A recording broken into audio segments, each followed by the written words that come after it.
muito boa tarde, ouvintes e caros espectadores do nosso programa Impacto. Está a começar mais uma edição do programa. Por hoje vamos dar continuidade à temática anterior, que discutia a questão sobre o poder da resistência popular. Hoje o debate vai contar com o companheiro, simplesmente com o companheiro Jaime MC. Infelizmente, por questões alheias à sua vontade, o companheiro Kim de Andrade não estará conosco, mas nem por isso vamos deixar de avançar com as nossas discussões. No programa passado nós falamos igualmente desse mesmo tema, o poder da resistência popular. Por questões de economia de tempo, mandamos a outra parte do conteúdo para este programa, visto que uma hora não foi suficiente para esgotar, e como não tem sido também suficiente para esgotar tudo quanto se pode abordar em torno dessas matérias de enorme importância. Jaime MC, mais uma vez, bem-vindo ao nosso programa. Muito obrigado, Mano Angola, obrigado, Observatório da Imprensa, Programa Impacto. E pronto, obrigado mesmo, estamos juntos hoje. Pese embora é número reduzido, nosso companheiro aqui, por vontade ou por razões alheias à sua vontade, não se faz presente, mas também manda um caloroso abraço a todos os nossos fiéis ouvintes do Programa Impacto. Então, pronto, estamos juntos. Muito bom, Jaime MC. Aproveitando o nosso tempo, esse tema, na edição passada, contou com a presença de um convidado que nos ajudou a refletir, que é o companheiro de luta Gilson Salucci, não é? Mas foi um tema muito atraente. Sim. Também, não é muito aceso e tal, o debate foi muito aceso. E eu gostava mesmo que dêssemos a continuidade. E esse tempo que tivemos, quero crer que nos levou também a refletir mais, a analisar mais e para trazermos então conteúdo com qualidade aos nossos telespectadores. Quero fazer já, logo a sua primeira intervenção, alguns comentários relativamente a essa temática, a esse tópico, esse primeiro tópico que vamos lançar aqui, mudando as relações do poder. Esse tópico, logo no primeiro capítulo, diz o seguinte, que há afinal uma possibilidade do grupo não violento influenciar, não é, sobre o aumento ou a diminuição do relativo poder da ditadura, não é, como este grupo, esse poder da resistência não violenta pode então influenciar, diminuindo ou aumentando o relativo poder, né, aparente, digamos, o relativo poder aparente do ditador ou da ditadura. Pronto, isso é verdade. Nós estamos a falar do poder da resistência popular e muito bem feita a apresentação pelo nosso companheiro Mano Angola, que na verdade é isso. No que diz respeito ao poder da resistência popular, nós aqui falamos de meios ou métodos, né, caminhos a serem despoletados para resistirmos diante de uma ditadura. Apresentamos isso no programa passado e hoje, como sequência, ou como sequência, nesse caso, vamos falar do começamos, né, com o subtema de mudando as relações de poder. Pronto, a questão é essa, é que o grupo de democratas, nesse caso, ativistas ou pessoas de bem, contra o grupo do ditador que usa força, usa todo tipo de meios subversivos para contrapor a vontade popular, depois de um tempo cai no descrédito, né? Diante da brutalidade que esse mesmo ditador vai induzir diante da insatisfação ou contra a própria população. A partir daqui, estão a tentar reduzir a vontade, a força do ditador em nada. Dito em outros termos, tem-se dito que, quem tem o poder é adversário daqueles que querem chegar ao poder. Mas isto é para os países de direito e democrático. Para os países tiranos ou do tipo de ditadura que caracteriza nosso sistema ou nosso modelo político, nós não temos adversários, nós temos inimigos. Porque adversário é o indivíduo que usa ética, usa coerência, usa moral, usa mais elementos bons para disputar contra quem pretende também chegar ao poder. Mas aqui é o contrário. Quem tem o poder usa meios violentos para matar, reprimir, corromper, silenciar quem tem voz contestatária ou posição contrária. Logo, esses não são adversários, são inimigos. Partindo dessa premissa, estamos a mudar as relações do poder.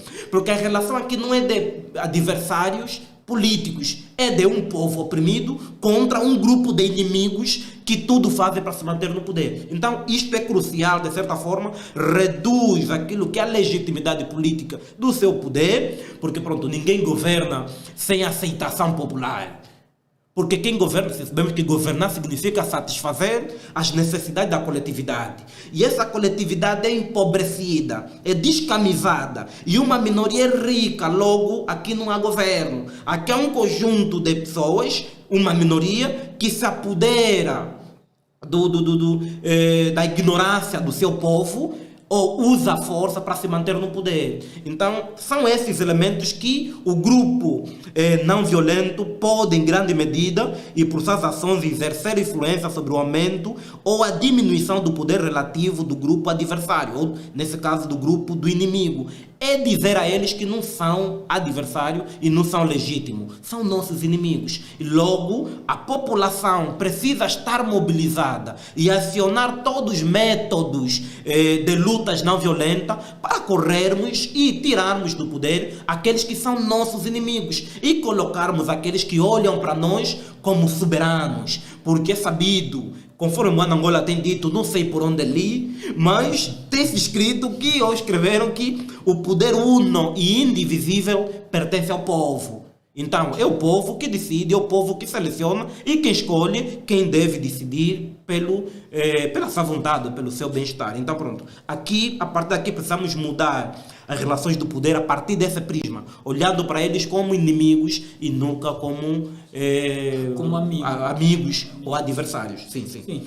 Jaime, o nosso manual dá-nos aqui um exemplo, não é? Um exemplo de como a resistência não violenta pode, de algum modo, influenciar o aumento ou a diminuição do poder relativo do grupo adversário. Esse exemplo tem que ver com o quê? Por exemplo, a resistência não violenta, diante da brutalidade dos ditadores, pode, por exemplo, induzir inquietação, insatisfação, insegurança e, em casos extremos, um montim entre os próprios soldados do ditador e a população. Em que medida isso pode ocorrer?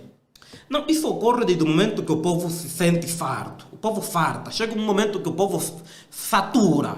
Estado de saturação, os elementos são esses, né? Que, pronto, a inquietação, a insatisfação. A insatisfação é essa que paira na nossa sociedade. O povo está insatisfeito com tudo e mais alguma coisa.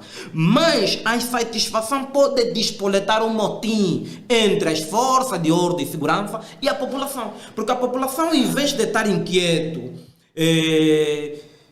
no seu canto, sai às ruas para manifestar de forma democrática e o grupo hegemônico poderá mobilizar essa força, militar, para reprimir. E a população já não tem medo da repressão, porque está ciente que esse indivíduo ou o grupo que governa não é amigo, é inimigo. Logo, todo esforço é necessário para reduzir a e retirar do poder. Mas aqueles assim, que... já me desculpa por lhe cortar, de forma concreta, suponhamos que saia um grupo, não é? Um grupo que pertence, por exemplo, a este movimento da resistência não violenta, esse grupo sai às ruas e parte para uma manifestação. Então, logo depara-se com a brutalidade, por exemplo, do dispositivo militar e paramilitar da própria ditadura, sim, não é? Sim. Esse dispositivo, tendo em conta aquilo que eles dizem ser a disciplina castrense, a obediência às entidades superiores e tudo mais, partem logo para uma brutalidade, para uma violência contra os manifestantes. Então, em que medida esses manifestantes podem, por exemplo, induzir uma inquietação diante desta brutalidade, uma inquietação, uma insatisfação, uma insegurança e até mesmo um montim entre esse dispositivo, entre os membros desse dispositivo militar ou paramilitar. Pronto, porque este é um elemento, desculpa-me Jaime, Uhum. para acrescentar só, Sim. este é um elemento de extrema importância. Sim, aqui também, isto vem dar resposta, no fundo, à pergunta que eu fiz inicialmente. Sim. Pode diminuir o poder aparente do grupo adversário. Sim. Exato. Causando, ou seja, esse pode ser uma estratégia, um mecanismo que o grupo ou a resistência não violenta pode, no caso, usar para diminuir o poder do adversário. Sim, sim. Pronto, desde o momento que o aparato militar ou policial representa perigo à vida da população, aqui partimos para uma inquietação já. A manifestação é um direito consagrado na Constituição da República. Não fomos nós que aprovamos. Logo, é um dispositivo legal. Quando a polícia, ao invés de proteger os manifestantes, usa os meios bélicos para reprimir, para vetar a possibilidade de cada um de nós se manifestar, aqui entra a perspectiva da inquietação e a reação dessa inquietação poderá dar uma insatisfação. Quer dizer, é uma insatisfação que nos leva à rua e eles não nos permitem nos manifestar. Diante da insegurança instalada no momento, isto poderá também mobilizar a atenção da comunidade internacional, sobretudo aquela comunidade internacional que tem a preocupação de velar por questões dos direitos humanos, né? Aqui o regime fica completamente enfraquecido porque qualquer brutalidade poderá, de certa forma, beliscar aquilo que é a reputação e imagem deste mesmo regime diante da comunidade internacional. Então, é nessa perspectiva que isto pode ocorrer na medida que os ativistas ou os democratas vão às ruas e a polícia usa essa força. Ao usar essa força, demonstra aquilo que eles são na realidade e vende a imagem de repressão, de brutalidade para a comunidade internacional. Né? Exato, na verdade é aproveitar o que eu consigo notar aqui, Jaime. Não sei se essa é a ideia, e se não for, estás aqui na verdade para reforçar, para aclarar mais ainda as nossas ideias. Na verdade, o que me parece aqui é que o poder da resistência não violenta pode, no fundo, aproveitar a brutalidade para efeito, quer dizer, aproveitar positivamente. É claro que a brutalidade não é um ato positivo, não é? É um ato, na verdade, que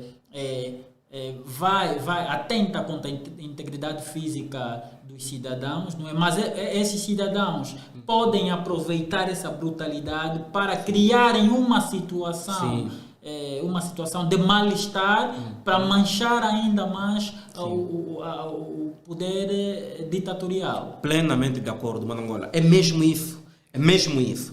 Porque acontece que só a população sabe do mal-estar que o ditador causa para a sua população. Exato. Só a população internamente. Porque os meios de comunicação públicos são controlados por eles. Logo, a informação não sai para fora das nossas fronteiras. Mas diante desta situação de motim, aqui a comunidade internacional, mediante a família e mais, começam a prestar atenção no que está se passando no nosso território. Aqui é o momento mais que exato para vendermos a imagem e a população fazer sentir a sua voz a quatro cantos que o que a gente vive e passa é isso. Plenamente de acordo pelo resumo que fizeste, é mesmo isso, Manangola, no que diz respeito a esse ponto. Muito obrigado, Jaime. Há uma outra questão aqui que tem que ver com o subtópico a seguir. Esse subtópico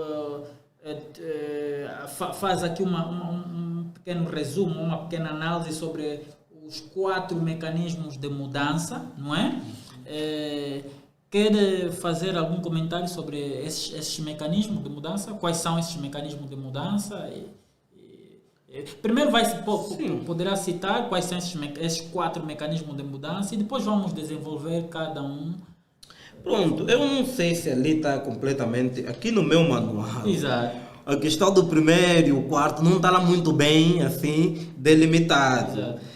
E o que acontece? O autor aqui nos apresenta que a luta não violenta produz mudança de 4 maneiras. Exato. O primeiro mecanismo é o menos provável, embora tenha ocorrido quando os membros do grupo adversário inimigo estão emocionados com o sofrimento da repressão imposta aos corajosos e resistentes não violentos, ou estão racionalmente persuadidos de que a causa dos opositores é justa. Eles podem vir a aceitar os objetivos dos resistentes e esse mecanismo é chamado de conversão. Ou seja, chega um momento que o grupo do ditador, de acordo, entramos naquilo que é a própria análise do primeiro parágrafo, o grupo do ditador chega um momento que será obrigado a aceitar a exigência do grupo ou dos resistentes, nesse caso do grupo dos democratas, dos ativistas não violentos que estão à rua, como forma de não esticar muito a corda, se calhar, naquilo que eu consigo perceber aqui, que o Manoela poderá também dar um palpite face a esse ponto. E a essa aceitação, submissão da vontade popular, o autor chama isso de conversão.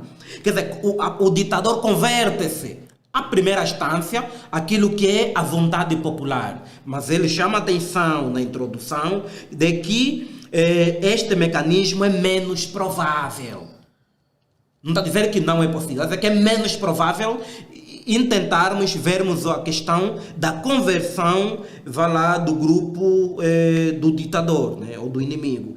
Então, dali que eu digo que, pronto, faça esse primeiro parágrafo, pronto, vamos também merecer daquilo que são as contribuições do Manangola, se for possível. Bem, o que me parece aqui, o que o autor, no caso, quis mostrar é aquelas situações em que os aliados, digamos assim, os aliados dos inimigos, né, do poder ditatorial, podem, em um dado momento, não é? Ou seja, na ocasião da resistência não violenta, podem, em um dado momento, comoverem-se ou emocionarem-se com o sofrimento da repressão. Não é? É aquela questão da brutalidade, não é? Quando os ativistas, por exemplo, vão para as ruas, não é? Vão manifestar e logo deparam-se com uma brutalidade, não é? Do poder ditatorial. Então, essa resistência, não é? Persistindo naquilo que são só os objetivos da resistência, passa a redundância, os inimigos ou os aliados da ditadura podem emocionar-se com a causa, não é? E, neste sentido, converterem-se, ou seja, aliarem-se ao poder da resistência não violenta. Certo. Esse mecanismo que me parece aqui, que o autor chama de conversão. Isso em Angola parece-me que nunca houve ainda, não é? Nunca houve. Não sei na luta armada para a independência de Angola, né? Porque aquilo que praticamente nossos antepassados fizeram não passa também de uma resistência, né? Poderia não ser uma resistência não violenta, como não foi o caso, não foi uma resistência não violenta, por isso é que é chamada de luta armada, não é? Mas o que se verificou em alguns casos, não é que alguns aliados do colono, não é, sentiram o sofrimento dos autores da luta, dos protagonistas, não é, dos participantes, comoveram-se, emocionaram-se, não é? E logo olharam para a causa, notaram que era uma causa justa e muitos deles preferiram mudar de posição, não é? Saírem da condição de opressor para a condição do sofredor, do oprimido. Exatamente. Porque entenderam eles que a causa do opressor é justa. Exatamente. Porque não tinham percebido, mediante o mestre, os truques, né, que o ditador usava, desmetia contra eles, mas depois acabaram de perceber que não, então estão a lutar por uma causa justa. E isso até me beneficia também. Concordo plenamente, Manangola. É mesmo essa visão que o autor queria passar. Bem, mas para acrescentar, ele também diz que este mecanismo de mudança é o dos menos prováveis. Quer dizer, dentro dos 4 mecanismos que ele nos apresenta aqui nesse subtópico, este que é o primeiro é o menos provável que aconteça. Não é? É o menos provável que aconteça. Isso, em África, penso que houve casos, não é, de conversão, não é? Houve casos de conversão. Na Líbia houve casos de conversão. Há um país recente, que há um ano, penso, há 1 ou 2 anos, que os manifestantes ficaram, todos eles, passa-me na memória o país, né, mas é um país africano, os manifestantes instalaram-se numa praça pública e ficaram aí diante de uma brutalidade, suportaram uma tamanha e gigantesca brutalidade, mas depois os opressores, né, notaram que a luta afinal era justa e uns começaram a tirar a farda, né? Tiravam a farda e deitavam e juntavam-se à resistência não violenta. Então esse mecanismo, o primeiro dos 4, que o autor chama de conversão, não é? Há aqui uma conversão. O indivíduo sai da condição de opressor mesmo só para dar também uma continuidade. Quer dizer, eu acho que é dos menos provável, conforme o autor faz menção, porque os meios estão completamente concentrados, né, na mão do ditador. Logo, o ditador é que faz passar a mensagem a eles.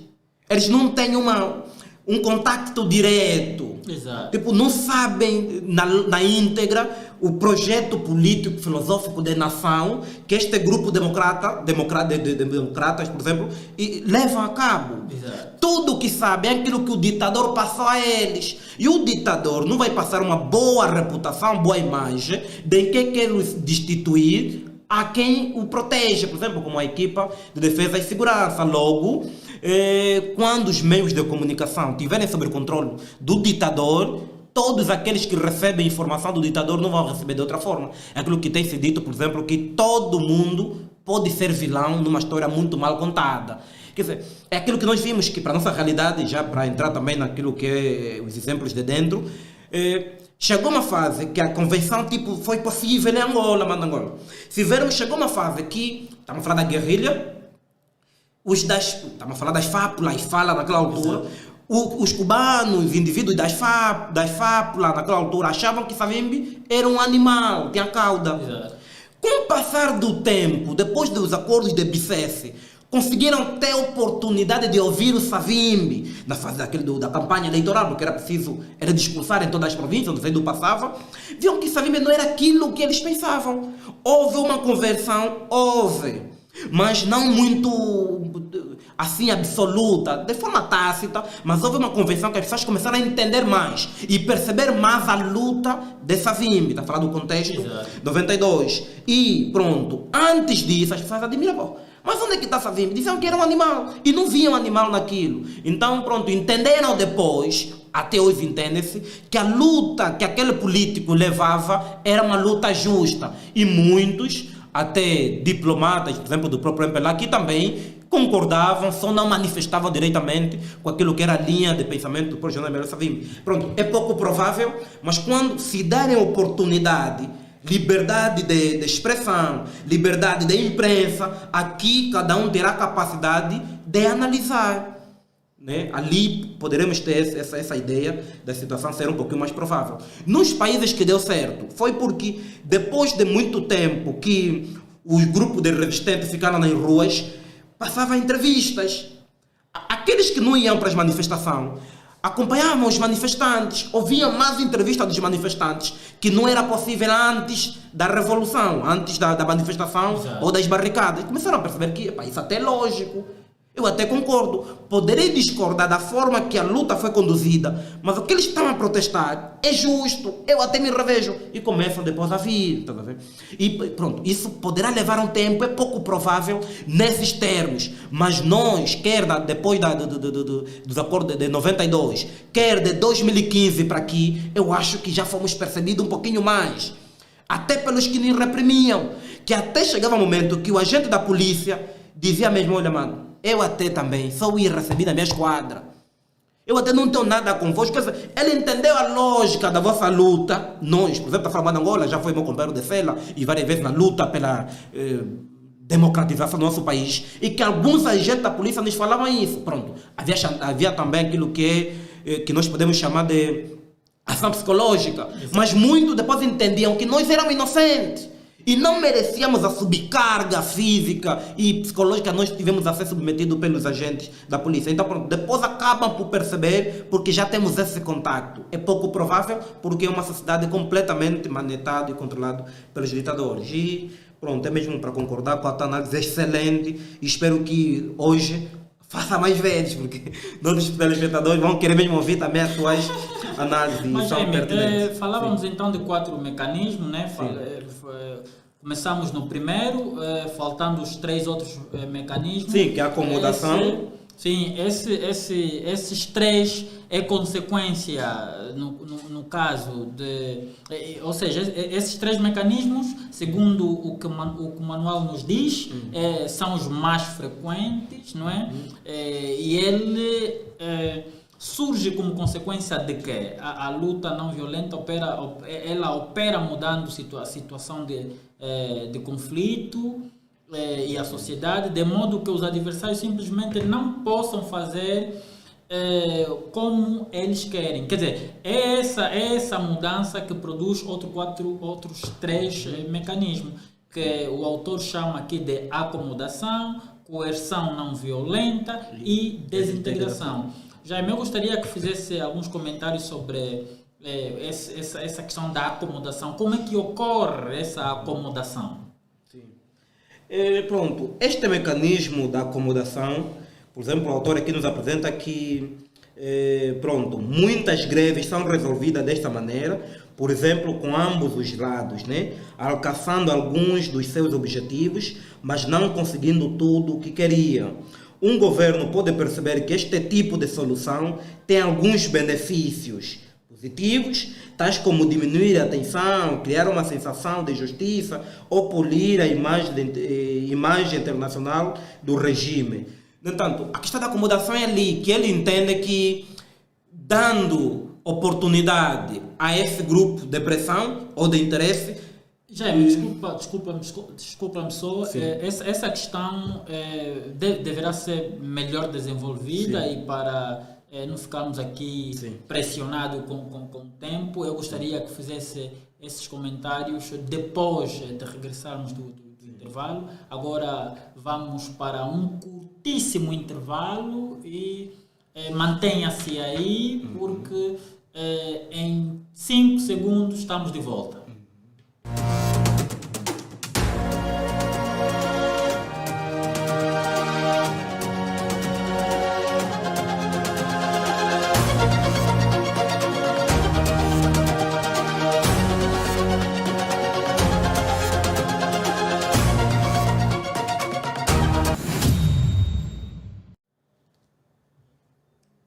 Ok, estamos então de volta, vamos dar continuidade à nossa discussão. Já me falava sobre a acomodação, como é que esse mecanismo ocorre, não é? Sim.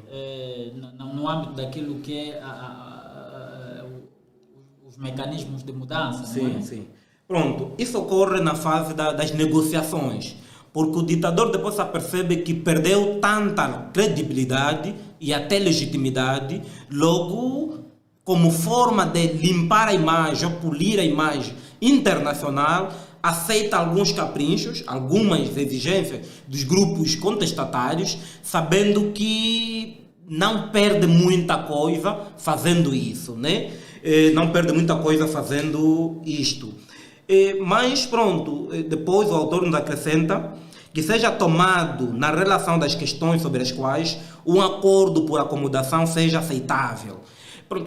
Ele aceita que algumas exigências sejam consideradas, mas de forma estratégica, para tentar se recompor e tentar se reinventar. Então, o grupo de resistente aqui, ou de democratas, não podem se acomodar diante a esta situação. Não pode ficar acomodado quando o ditador cede a alguns seus caprichos. Tem que manter-se alerta, porque trata-se de uma estratégia do ditador de tentar se reinventar e vender uma imagem nacional e a nível internacional de ser um regime flexível e que se submete também a algumas exigências populares. Então, é uma das formas e pronto, a luta para derrubar a ditadura, diz o autor que não é um deles.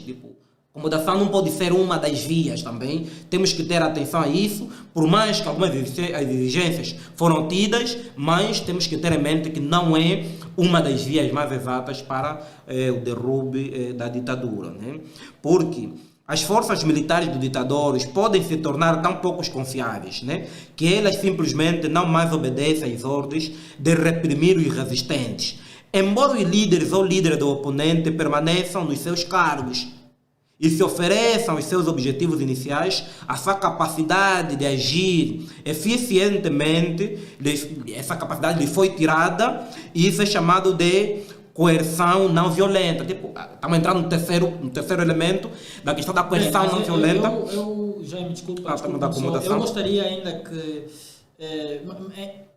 em Angola houve casos, por exemplo, que podemos chamar como a título de exemplo de acomodação.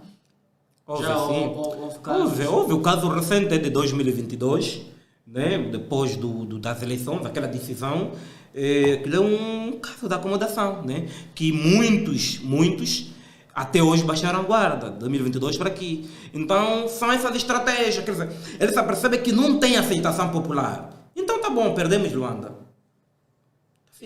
É acomodação. E você fica contente por ganhar Luanda. Para ti é uma vitória. E ele está a criar mecanismo suficiente para se reinventar. Então, esse é um dos exemplos, mas há outros exemplos mais, que por enquanto poderei não trazer com mais precisão, mas é um dos exemplos de Angola de acomodação. E, entre outras exigências, por exemplo, havia grupos de pressão, aliás, grupos de interesse, que fizeram greve. E o governo simplesmente disse que não, está bem, então dê-nos 4 meses, a gente resolve isso. Não resolvem. Sim, e porque, olha, há aqui um aspecto, de extrema importância, e fizeste menção, eu percebi o teu raciocínio, que esta acomodação dificilmente nos leva a uma mudança. Sim. Quer dizer, se nos leva a uma mudança, não é aquela mudança total, mas uma mudança parcial. Sim. O que é que isto quer dizer? A mudança parcial é aquela que o opressor ainda se mantém no poder, sim, ainda detém o poder, não é? Mas vai fazer o quê? Vai haver aqui uma divisão das diferenças, não é? Há aqui uma divisão das diferenças, ou seja, há uma negociação, não é? A resistência não violenta senta do outro lado da mesa, negociam-se e vão repartindo os benefícios e também exatamente os benefícios, não é? Que cada um, é claro que neste mecanismo uma das partes não pode querer que se efetive tudo, não é? Não pode querer que se imponha tudo à outra parte. Há uma negociação onde cada uma das partes vai tirar algumas das vantagens. Então, se há mudança, essa mudança é de forma parcial, não pode ser de forma total. Sim. E falavas muito bem, eu percebi a ideia que avanças, né, quando dizes que este mecanismo, não sei se esse é o termo que eu possa usar aqui, mas parece que é inapropriado para provocar uma mudança nos termos em que nós almejamos. Sim, é inapropriado porque ele tem todo o poder, ele continua no poder. continua a ter domínio dos meios todos de repressão. Logo, ganha mais espaço, mais tempo para se reinventar, né? Para prever os próximos ataques e as próximas repressões. Porque se hoje ou amanhã um grupo de corajosos decidir sair à rua de forma espontânea, o regime não mobilizou os meios de repressão suficiente. Mas se houver negociações, por mais fictícias que forem, por mais ilusórias que forem, o ditador consegue, vender ilusão, ser o mestre dos macacos, vende essa ilusão de mudança, de relações, de cooperação, mas a estratégia é reduzir-te a pó, para se manter no poder. Porque o objetivo do ditador é se manter no poder. Não importa quanto tempo ou quantas vidas isso poderá levar, segundo o ditador. E não importa quantos recursos terão que mobilizar, desde que o fim último seja se manter no poder, para eles é essencial. Então, é dali onde eu também concordo com a análise que fazes, que o teor da acomodação é vender ilusão, fingir aceitar e repartir benefícios, né? Para se reventar lentamente. A perspectiva é essa, a primária. E, claro, essa não é das vias mais exata, né? A cena despoletada, como mecanismo de mudança que nós, enquanto programa, enquanto ativista, que adotamos o desafio político e a resistência não violenta, se propusemos. Não é das formas mais exatas. Então, convém usarmos outros mecanismos ou analisarmos outros mecanismos para depois vermos se o próximo poderá ser exato ou quase exato, ou descartarmos todos, pautarmos por uma outra via. Pronto, é nessa perspectiva, Manangola. Bem, então, nós já falamos variadíssimas vezes aqui que as negociações na luta contra ditaduras parece que não são uma via aconselhável, não é? Então, aqui neste mecanismo, o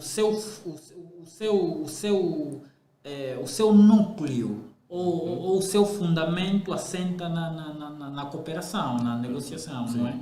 Exato. Jaime, vamos passar para um outro mecanismo que também o nosso manual nos apresenta. Esse mecanismo tem que ver com a coerção não violenta. Coerção não violenta. Essa coerção não violenta ocorre em que circunstâncias? Pronto, a questão ocorre, por exemplo, na questão da cooperação, também pode ser, ou na mesma ilusão que se pretende, que o ditador pretende mostrar, que as forças militares do ditador podem se tornar pouco confiáveis, que elas simplesmente não mais obedecem às ordens de reprimir os resistentes, embora os líderes ou líder do oponente permaneçam nos seus cargos. Ou seja, o agente da polícia já não te tortura, não age com muita brutalidade e te vende a ideia que também nem obedece aquilo que é o comando de quem, por exemplo, o comandava. Te vende a ideia ou não passa a não obedecer mesmo, efetivamente. Pronto, não obedece mesmo, não obedece. Mas essa não obediência não é uma solução, porque o ditador continua no cargo. O chefe continua lá a governar, mas pronto, os agentes se tornam pouco confiáveis. Esse pouco confiáveis, é na perspectiva que qualquer momento pode agir. Ele não está agir, mas qualquer momento pode agir. Porque o líder ou os líderes dos oponentes permanecem nos seus cargos e se oferecem os objetivos iniciais. Sua capacidade de agir eficientemente lhe foi tirada. Ele já não pode agir conforme agia, porque anteriormente houve aquilo que nós chamamos de cooperação. Neste caso, o ditador. O ditador, não pode agir porque há uma cooperação. Nós estamos a cooperar com um grupo de resistentes. Logo, por mais vontade que o ditador tiver, o poder lhe foi... ele continua no poder, mas a capacidade, se posso dizer, a capacidade de agir eficientemente lhe foi retirada. Logo, não pode mandar um grupo de agentes a reprimir quem quer que seja, mas ele continua no poder, né? É isso que o autor, no meu entender, modestamente, chama de coerção não violenta. Quer dizer, há uma coerção não violenta, Mas depois, pronto, o ditador é ditador, pode descumprir qualquer tipo de acordo.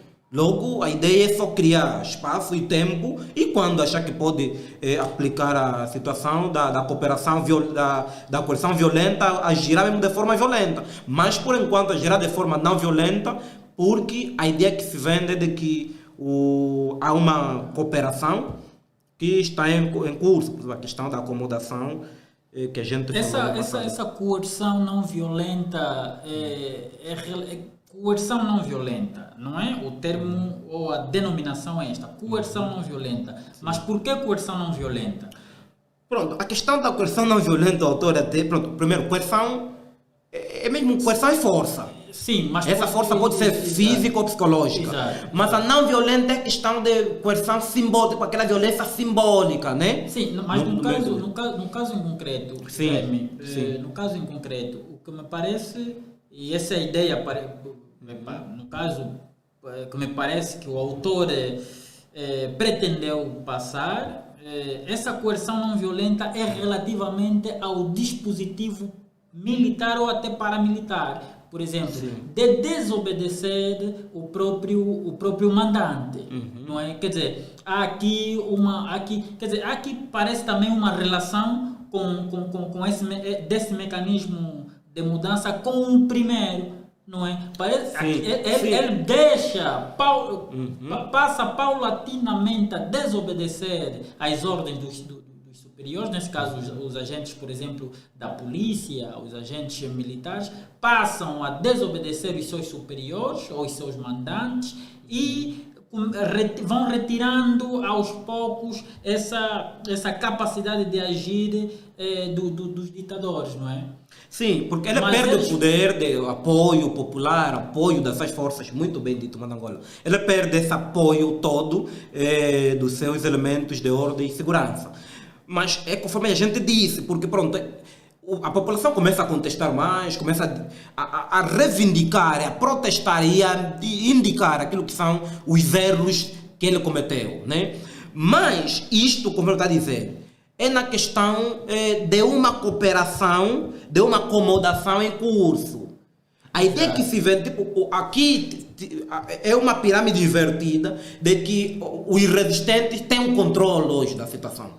É uma ideia que hoje, mediante a questão da coerção não violenta, é que a população tem o controle, porque a população estava certa. Logo, até os agentes, falaste da situação de militares e paramilitares, entenderam a posição dos não violentos, que é a população, que é o resistente, que são os democratas. Logo, se posicionam de forma, nosso ver, justa, né? De forma certa da história. Mas pronto, o ditador ainda continua lá. Exato. É ali onde está o perigo da permanência do ditador. Porque a qualquer forma pode se reventar, né? Sim. Pode continuar a mobilizar, porque ele tem o domínio dos fundos financeiros, tem tudo que...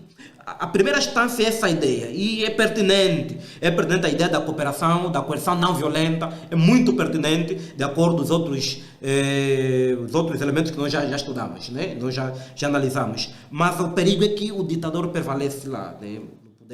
Que a qualquer momento pode, se calhar, inverter ou subverter a situação. De facto.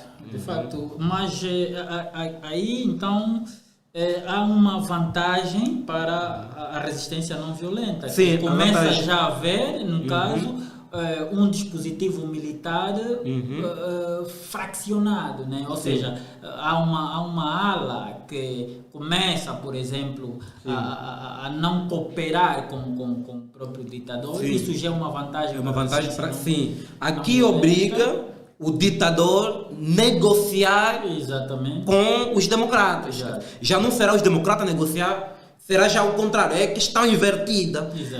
O poder volta ao povo.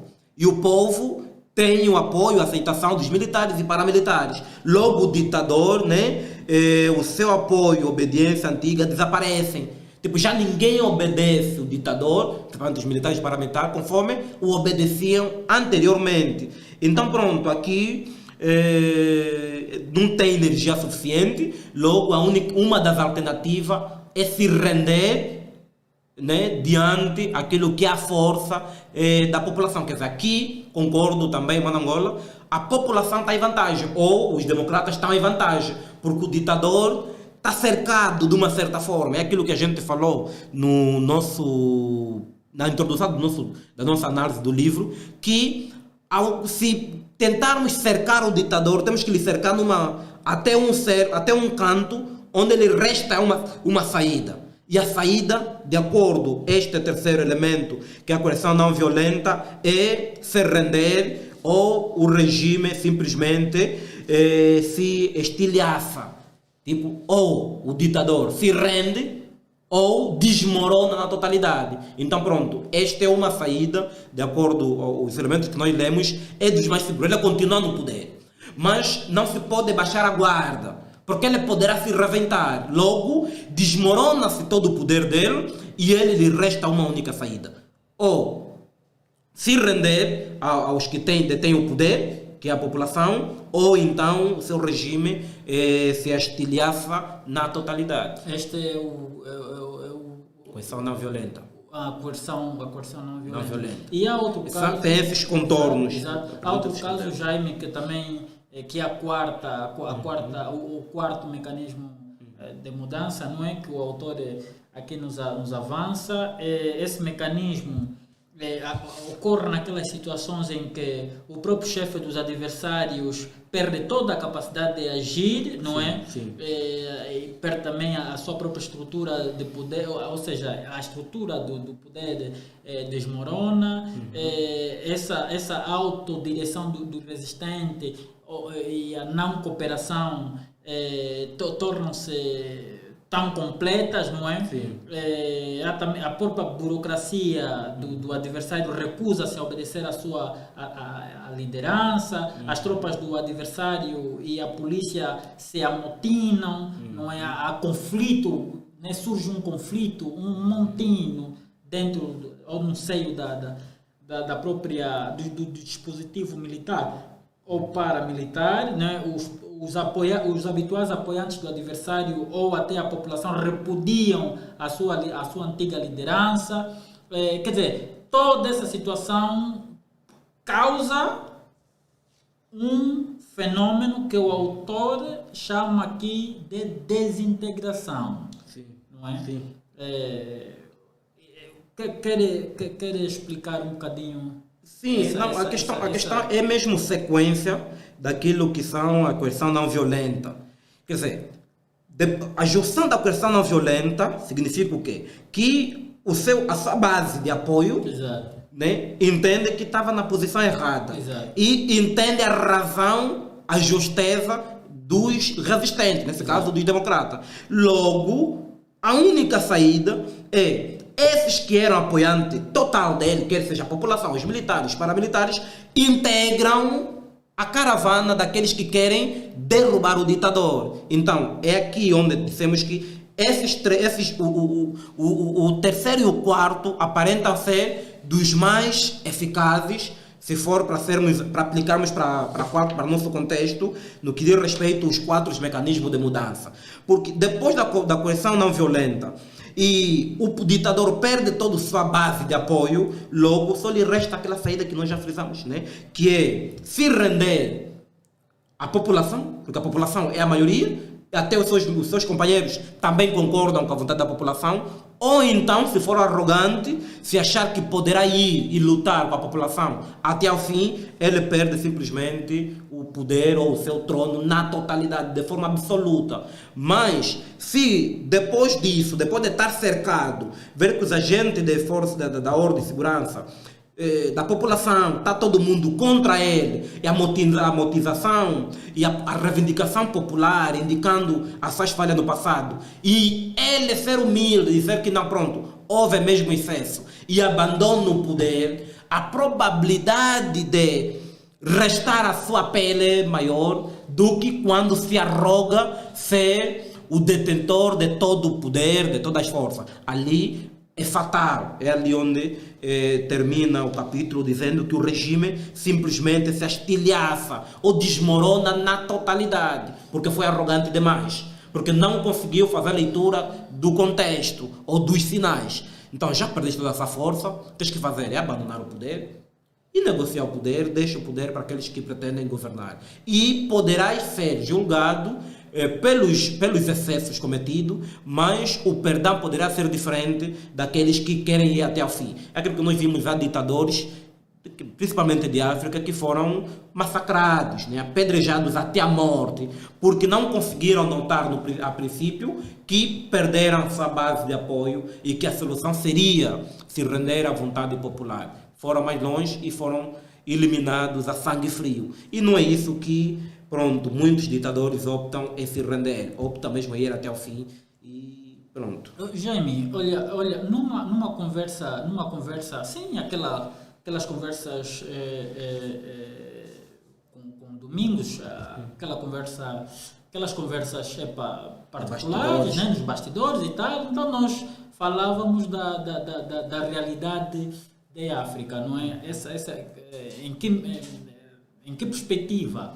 Na perspectiva de que nós temos um problema, eu não sei se é correto dizer toda a África, não é? Não sei se é correto, mas nós temos um problema, e vou me ater na realidade angolana, temos o problema de aplicar aquilo que nós extraímos, por exemplo, dos livros, aquilo que nós lemos enquanto teoria e aplicar à nossa própria realidade. Ou seja,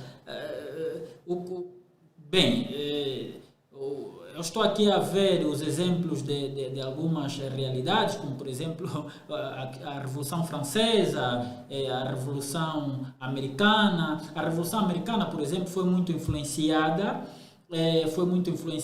pelos filósofos do Iluminismo, não é? Diderot, Montesquieu e etc, não é?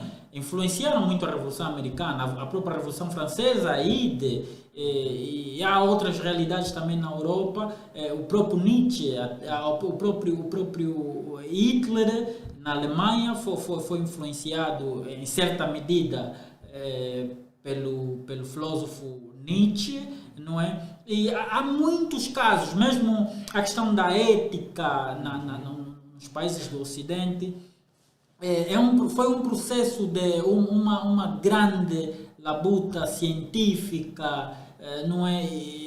De elaboração teóricas que a dado momento foram aplicando e etc, não é? Mas nós aqui dificilmente pode acontecer num caso ou noutro, mas dificilmente conseguimos extrair teorias, não é, que encontramos nos livros, nos manuais e aplicarmos, não é? E outra dificuldade ainda que nós temos é mesmo ler, quando a ideia é aplicar, ler aquilo que é a teoria e adaptá-la à própria realidade, não é? Às vezes o que nós fazemos é pegamos quando queremos aplicar, não é? Pegamos a teoria no seu todo, na sua forma, estrutura integral, aplicamos tal como ela foi praticamente cozinhada, elaborada, não é? Neste caso, há aqui, vendo para a realidade angolana, não é? Olhando para a resistência, para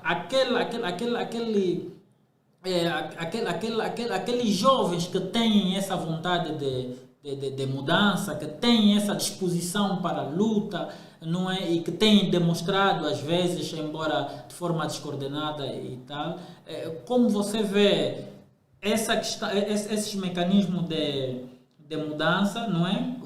Como o Jaime vê, qual a possibilidade dentre os 4 mecanismos, qual a possibilidade dentre os 4 um deles ser aplicado, por exemplo, no caso da Angola? Sim, a possibilidade, a princípio, estamos falando de contextualização e de acordo com o que o manual passa, ou os manuais passam, e a realidade concreta, eu diria mesmo que de acordo com os mecanismos, um mecanismo não seria suficiente para a nossa realidade. Isso é, no meu ver, Está a falar da nossa realidade aqui, poderíamos dizer que há sofisma, porque a minha realidade pode não ser a sua, pode ser não sei do quando Cubango, mas nós falamos nossa realidade a grosso modo, não é assim, Angola. Então, poderemos aplicar, no meu ver, a coerção não violenta e o quarto, né? O quarto ponto que a gente chamaria de... Gêmeo, desculpa-me só. É preciso nós aqui levar em conta uma questão. Esses mecanismos não são, pelo que eu pude notar, não são aplicados com base na vontade da resistência democrática. Ou seja, pelo que eu notei, são consequência da resistência democrática. Não é? Isso ocorre num terreno, não é? E de forma natural, independentemente daquilo que é a intenção. Ou seja, a resistência democrática em nenhum momento pode ver nesses mecanismos de mudança como sendo digamos que, nesses mecanismos de mudança como sendo algo que ele pode pegar e dizer, olha, vamos aplicar vamos aplicar, por exemplo, a coerção não violenta, vamos aplicar, não. Isto ocorre tendo em conta essa relação de força entre a resistência não violenta e os opositores da resistência. Ou seja, isso vai ocorrer de forma natural. Então, a minha questão incide neste âmbito, não é? Imagine que um grupo de 100, digamos, por exemplo, de 100 cidadãos que entenderam começar uma luta não violenta, não é? E eles estão lá, estão, por exemplo, numa praça pública, fazer uma vigília, adotando um método, né? Um daqueles métodos da resistência não violenta, fazendo uma vigília, uma greve, uma manifestação e etc. E a nossa polícia ou os órgãos paramilitares apareçam no local, não é? Tendo em conta a força dessa resistência, como vê, com base naquilo que é a realidade de Angola, como vê quais desses mecanismos podem, no caso, surgir aqui de forma natural? Tá bom. Eu percebi e entendi, foi pertinente, Manangola, mas a ideia é, não se parte para uma revolução não violenta com mecanismos de mudança, parte-se com métodos e técnicas. Exatamente. Logo, o mecanismo é um dos inputs. Exato. E vem engrossar aquilo que são os métodos e técnicas adotados por nós. Mas, ao irmos, pese embora que a gente vá adotar um método, uma técnica, ou poderemos adotar algumas no momento, de acordo com o contexto e a realidade, porque eu posso desenhar uma manifestação e, no momento, a reação policial ser diferente daquilo que eu desenhei. Exato. Logo, aplica-se um plano B, um plano A e mais questões. Então, mas antes de irmos, nós temos que ter já um plano A, um plano B. É que chamamos de um projeto político. É isto que muitos dos nossos companheiros de África não conseguiram ter, que sabiam que não queriam, mas não sabiam o que queriam. Então, precisamos hoje desenharmos um projeto, um plano político, filosófico de nação. E vamos nos guiar com base a isso. Estamos? Então, com o exemplo que o Manangola apresenta, eu diria o quê? Que pronto, a polícia está completamente preparada a disparar. Logo, o que a gente tem é simplesmente palavras de ordem e megafone, em alguns casos, né?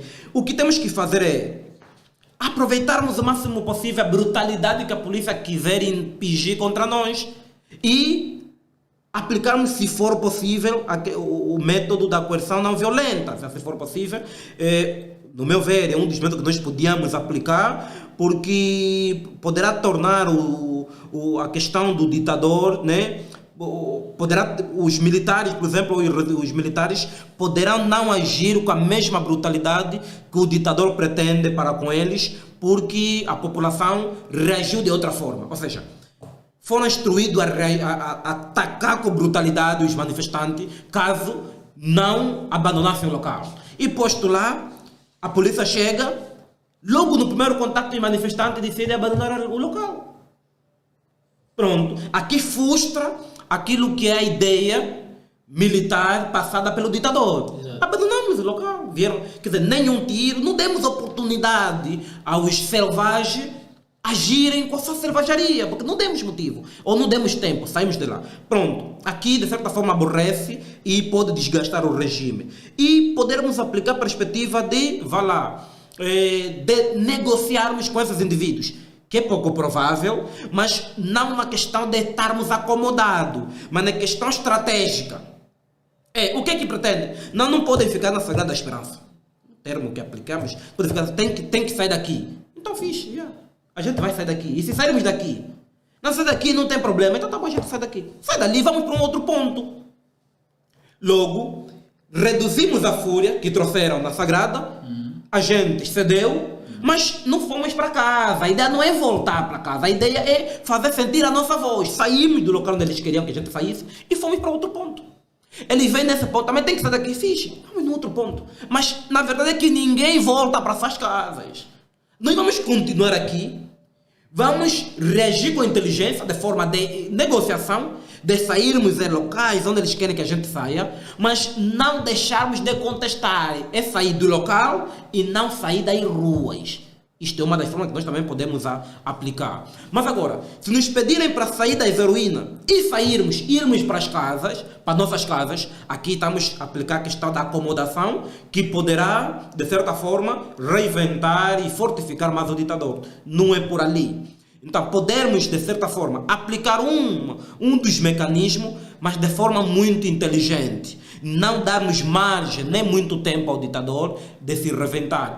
Sairmos de um ponto, irmos para outro ponto, continuarmos com a nossa. Se não podemos fazer no 1º de maio, tá fixe, nós podemos fazer no outro ponto. Mas o importante é não sairmos das ruas. E continuarmos nas ruas a protestar. Ok, Jaime, olha, restam-nos praticamente poucos minutos, não é? Estamos acima mesmo da hora. Rapidamente, eu não gostaria de deixar essas questões assim como tarefas, não é? Mas rapidamente gostaria que fizesse alguns comentários sobre os efeitos democratizantes da desobediência civil e vai terminando falando sobre a complexidade da luta não violenta, mas em 3 minutos, se possível, é mesmo de forma sintética, assim. Sim. Pronto, vou ser sintético. Exato. Primeiro, os efeitos democratizantes da desobediência civil, aqui o autor apresenta-nos 2 efeitos, né? Que pode ser o negativo e o positivo. O negativo tem que ver com a questão militar, né?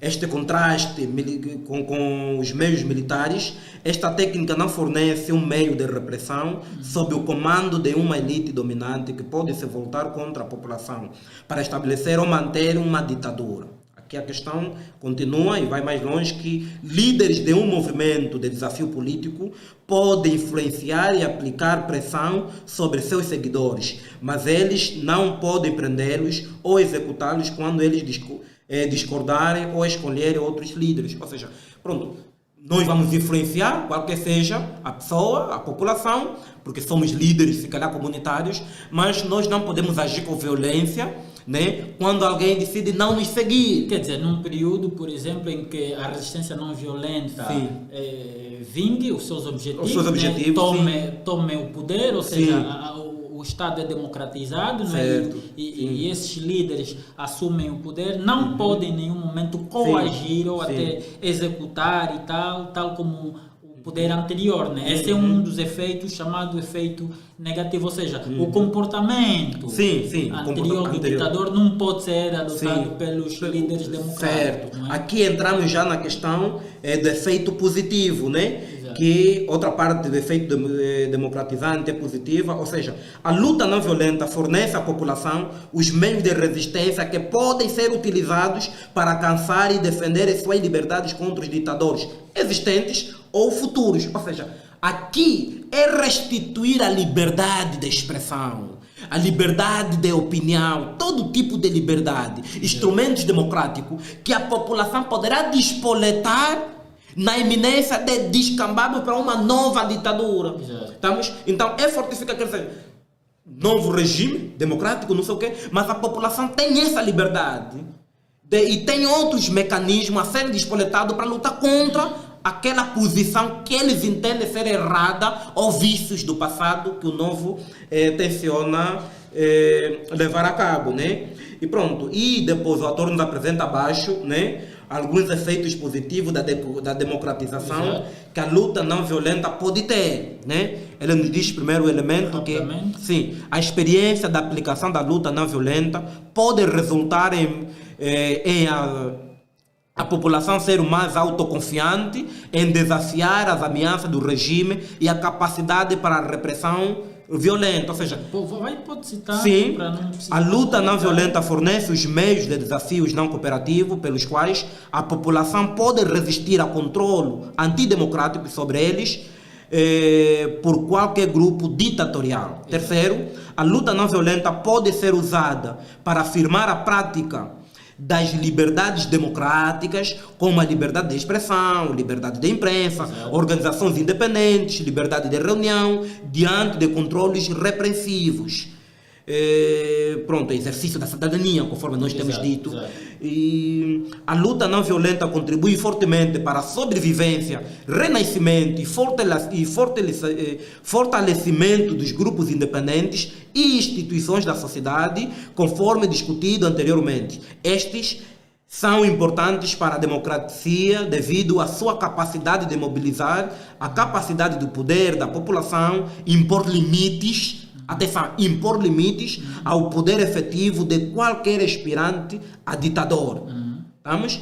E o outro ponto, a luta não violenta fornece meios pelos quais a população pode exercer poder contra a polícia repressiva e ação militar por um governo ditatorial. Exato. O outro ponto, o último, não menos importante, a luta não violenta fornece métodos pelos quais a população e as instituições independentes podem, no interesse da democracia, restringir ou cortar as fontes de poder para a elite dominante, ameaçando assim a sua capacidade para continuar a sua dominação.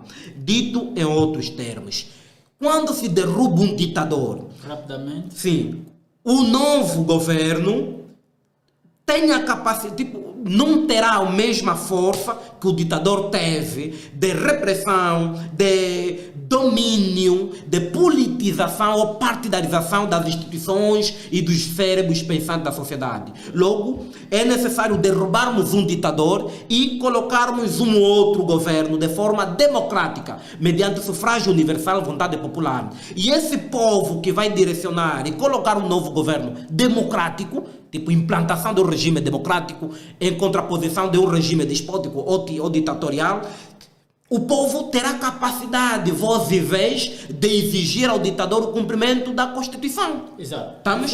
Então, exato. Em uma, duas palavras. Sim. A complexidade da luta não violenta pressupõe o que é?